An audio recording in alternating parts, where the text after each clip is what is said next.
Hello everyone, Assalamu alaikum and welcome to a new study blog. আর আজকের ভিডিওতে আমি share করব আজকে সারা দিন আমি কি পড়লাম। অনেক আগে থেকে আমি বলতেছিলাম যে আমি কোচিং স্টার্ট করব, বাট এই মাসে ফাইনালি আই হ্যাভ স্টার্টেড। আর কোচিং কন্টিনিউ করতে গিয়ে আমি আসলে ভিডিও করার টাইমই পাচ্ছি না। তাও যাই হোক, ভিডিও করার থেকে তো পড়াটা বেশি ইম্পর্ট্যান্ট, সো সেটাই করতে হবে। তো এবার আসি যে আজকে সারাদিন কি করছি। তো আজকেও আমি 5:30টার আগ দিয়ে উঠে গেছি। উঠে গিয়ে প্রথমেই নামাজ পড়ছি। নামাজ পড়ার পরে পড়া স্টার্ট করছি। মেবি আমি 7:45 অবধি পড়ছি। মেবি না, আমি সত্যি 7:45 অবধি পড়ছি। আমার লাস্ট কিছুদিন হলো সকালে ওঠা হইতেছিল না, সো আজকে সকালে ওঠার পরে 7:45 অবধি পড়ার পরে আর পড়তে পারতেছিলাম না, অনেক ঘুম পাইতেছিল। আসলে আমি তো কলেজে বা অন্য কোথাও তেমন একটা যাই না, বাসায়ই থাকি। তো এখন যেহেতু রেগুলার আমাকে কোথাও একটা যাইতে হইতেছে, আসতে হইতেছে সেখান থেকে, তো আমি একটু বেশি টায়ার্ড থাকি, তাই সকালে উঠতে অনেক প্রবলেম হয়। তাও আজকে উঠছিলাম, তো পড়ার পরে ঘুমিয়ে গেছিলাম। দেন আমি 10টার দিকে উঠছি। ঘুম থেকে উঠে আমি ফ্রেশ হয়েছি, খাইছি। খাইতে খাইতে আমার 10:30টার বেশি বেজে গেছে। দেন আমি আবার পড়া স্টার্ট করছি। তো সকালে আমি একটু ম্যাথ করছিলাম, আর অনেক দিন পর যেহেতু সকালে উঠে পড়তেছিলাম, আমার ভালো লাগতেছিল না, তো একটু ম্যাথ করছি। আর কেমিস্ট্রি পড়ছিলাম, কারণ আজকে আমার কোচিংয়ে এই দুইটা ক্লাসই ছিল, কেমিস্ট্রি আর ম্যাথ, তাই এই দুইটাই করছিলাম ফার্স্টে উঠেই। দেন আমি আবার যখন 11টার দিকে পড়তে বসছি, তখনও আমি আসলে কেমিস্ট্রি দিয়ে স্টার্ট করছি, কারণ আমাকে তো কোচিংয়ের পড়া পড়ে যেতে হবে। আমার কোচিংয়ে কেমিস্ট্রি স্যার অর্গানিক কেমিস্ট্রি পড়াইতেছে, ভালোই হয়েছে। আমি এমন একটা সময় স্টার্ট করছি যে সময় স্যার অর্গানিক কেমিস্ট্রি ধরছে।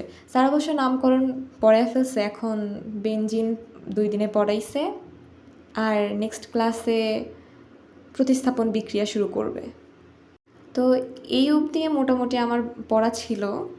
তো এরপর থেকেই আসলে ইম্পর্টেন্ট জিনিসগুলো আর কঠিন জটিল জিনিসগুলো, তো ভালোই হবে আর কি। আর আমি যেদিন কোচিংয়ে ফার্স্ট ম্যাথ ক্লাস করছিলাম, স্যার আমাদের ইন্টিগ্রেশন করাইছিল, কোনগুলো ইম্পর্ট্যান্ট সেগুলো দেখায় দিছিল। আজকে আবার স্যার ফাংশন শুরু করছে।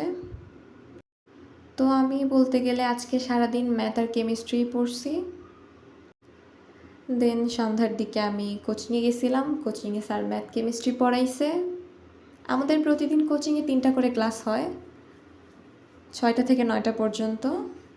আজকে তো বৃহস্পতিবার, আজকে 2টা ক্লাস ছিল, ম্যাথ কেমিস্ট্রি। আর আমাদের কোচিংয়ে সবগুলো সাবজেক্টই পড়ায়, শুধু বাংলা ফার্স্ট পেপার আর ইংলিশ ফার্স্ট পেপার বাদ দিয়ে।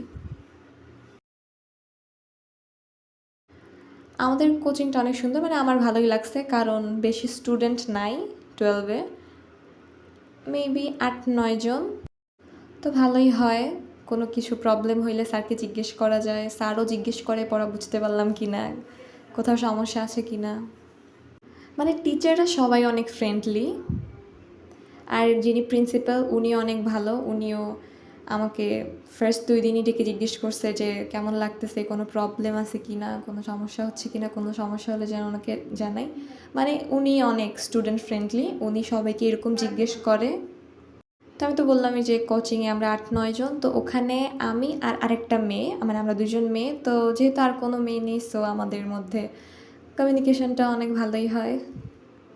আর আমি বাদে যে মেয়েটা আছে, ওই মেয়েটা অনেক ভালো, অনেক ফ্রেন্ডলি, অনেক ফ্রি।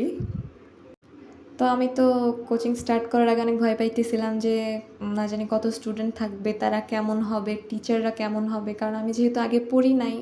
অনেকে হয়তো আগে থেকেই পড়ে, তো তো স্যার তাদের কি পড়াচ্ছে, তারা কতটা জানে, আমি কি জানি, হয়তো আমার বুঝতে প্রবলেম হবে। বাট সব টিচারই প্রথমে এসে জেনে নিছে যে আমি আসলে এগুলো পড়ছি কি না, বা আমার প্রবলেম হইলে যেন তাদেরকে জানাই। তো ভালোই চলতেছে, আই থিঙ্ক ভালোই হবে ইনশাল্লাহ। আর আমাকে অনেকে মানে লাস্ট ভিডিওর কমেন্টে জিজ্ঞেস করছে যে আমার রুটিনটা যেন শেয়ার করি। তো তাদেরকে বলতেছি যে আমি যেটা ফলো করার ট্রাই করি সেটা নিয়ে একটা ভিডিও অলরেডি দেয়া আছে আমার চ্যানেলে, একটু চেক করে নিও, বা না পাইলে আমারে জিজ্ঞেস করিও কমেন্টে, আমি লিঙ্কটা দিয়ে দিব। একজন জিজ্ঞেস করছিল যে আমি নোট করি কি না। তো ব্যাপারটা হচ্ছে যে আমি নোট করি না, আগে করা ট্রাই করতাম, কিন্তু হয় কি যে 1 ঘন্টার ক্লাস নোট করতে গেলে আমার 3 ঘন্টা লেগে যায়। আর নোট করতে গেলে মানে মনোযোগও থাকে না ক্লাসে, আর পরে নোট দেখার সময়ও পাই না, রিভিশনও দেওয়া হয় না, কিছুই মাথায় থাকে না। তাই আমি নোট করি না। আর আমার গাইড অনেক ভালোভাবে দেয়া আছে, যথেষ্ট ভালোভাবে দেয়া আছে। এছাড়াও আমার কাছে কিছু বই আছে যেগুলো আমার খুবই পছন্দের। আমি ভাবছি যে ওই বইগুলো নিয়েও ভিডিও দিব। ওগুলো অনেক হেল্পফুল, শুধু আমার জন্য না, আমাকে প্রত্যেকটা স্টুডেন্টের জন্য অনেক হেল্পফুল ওই বইগুলা। তো ওইগুলোতেই আমার সব ইম্পর্ট্যান্ট লাইন, ইনফরমেশন, ফর্মুলা সব দেয়া আছে। একদম এসএসসি এর জন্য আছে, মেডিকেলের জন্য আছে, ইঞ্জিনিয়ারিং ভার্সিটিগুলোর জন্যও আছে। সো আমি ওই বইগুলোই ফলো করি, ওখানেই সব কিছু দেয়া থাকে। তার জন্য আমাকে আর এক্সট্রা করে কোনো কিছু নোট করতে হয় না। আমার মনে হয় যে এই বইগুলো থাকার পরেও যদি আমি নোট করি, এটা আমার জন্য শুধু এবং শুধুমাত্রই টাইম ওয়েস্ট। তো আমি অনেক চ্যাপ্টারে নোট করতে গিয়েও আসলে বাদ দিয়ে দিছি, বাট অর্গানিক কেমিস্ট্রিটা একটু নোট করার ট্রাই করতেছি, কারণ এখানে অনেক বেশি বিক্রিয়া।